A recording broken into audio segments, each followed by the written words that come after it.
Here's David in North Carolina. Go ahead, Dave. Hey, Ed, how you doing, bud? Hey, man. So apparently I got doing some digging on this video this morning. The same guy who had all the Kiss videos yanked down last summer, his name is Kurt Gooch. And I know Kurt. Supposedly this belongs to him, and he got this video from the estate of Noel Monk, Van Halen's manager, and he's threatening, the same deal with this. If you don't take it down, I'll sue you. This kind of stuff. So, as David Lee Roth used to say, everyone within the sound of my voice, please dupe a copy of this and keep it for yourself, because this guy will have it yanked down eventually. But it's an amazing piece of history, and I mean, I watched it twice yesterday. I love it. I love it.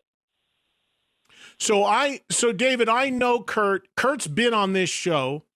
Kurt is the one that is the co-author of the book Kiss Alive Forever that documents every Kiss show. Kurt did tell me a couple years ago that he has a treasure trove of unseen Van Halen stuff and was trying to figure out the way to work with the band to properly release it. So although I don't know for a fact that that's what's going on here, it makes sense given what I know about what went on in the past with Kurt. Apparently he has a boatload of stuff. With the Kiss stuff, apparently that some of it was sold to other people and they put it out, and there was this story that they put it out to devalue it from other people from him having it because he said he had the only copy. Apparently some of the same stuff is happening now with his Van Halen archive stuff that he went out and acquired. I don't know that for a fact, but I do know that his name has been attached to this as well. Yeah, I saw him on Twitter threatening people to remove it or he'll take legal action. So apparently, is that right?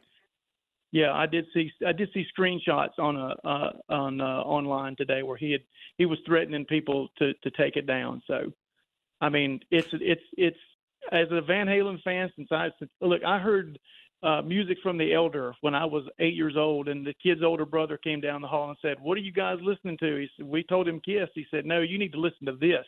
And it was Women and Children First, and I've been hooked with Van Halen ever since. So, as somebody who goes back that long with Van Halen, this is it's like Christmas. You see thank you, David, for your call. See, if what David's talking about, if that is true, and again, you can't.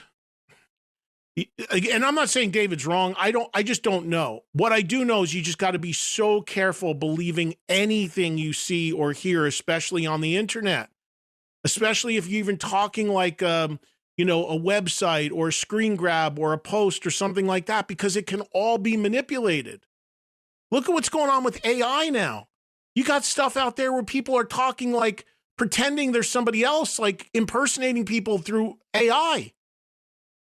You got to be more, before you reach these conclusions of sources or stories or whatever, you got to be more certain than ever, because again, there's so much fake stuff out there. And because of technology, it's easier to do than ever.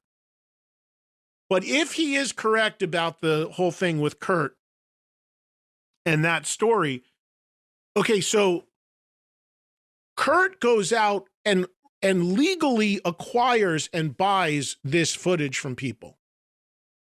If you saw the Kiss documentary on A&E, Kurt provided a lot of that footage and is credited in that for doing so. So you can understand if you went and legally through proper sources purchased a concert or video that nobody had seen and it becomes your property. Of course, like anything, you'd want to monetize it or license it to people. And if it gets out, that devalues your ability to license it because you own it. Now everybody has it. So that's where the problem comes in. There are others that say the problem is he sold it to people saying it's the only copy, but it wasn't. And now to devalue him, they're putting out. It's crazy. The whole thing's crazy. The same exact stuff went on with these Kiss video leaks. And the same name was brought up. And again, I know him and I don't know where this all lands, but apparently there's a boatload of Van Halen stuff that is sitting on.